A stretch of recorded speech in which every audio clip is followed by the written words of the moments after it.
Lexicon MILE, batch 22-24. I'm currently placed at IDFC First Bank. So my placement experience was very good. So we had internship. So I did in Bajaj Allianz. So I learned many things from that. And after that, after some months of academics, I got placed in IDFC First Bank.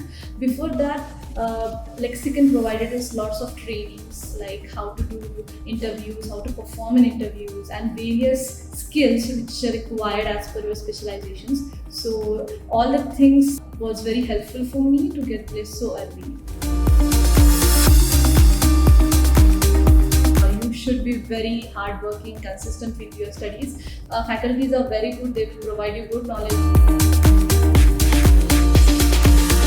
Like about Lexicon is the 9 months internships. So Lexicon provided us 9 months internship. This is a very great platform where we can get the exposure of corporate life before our placement. So during my 9 months internship, I worked hard in various corporate companies where I get to learn many things from heads, and that experience helped me to get placed earlier in my career.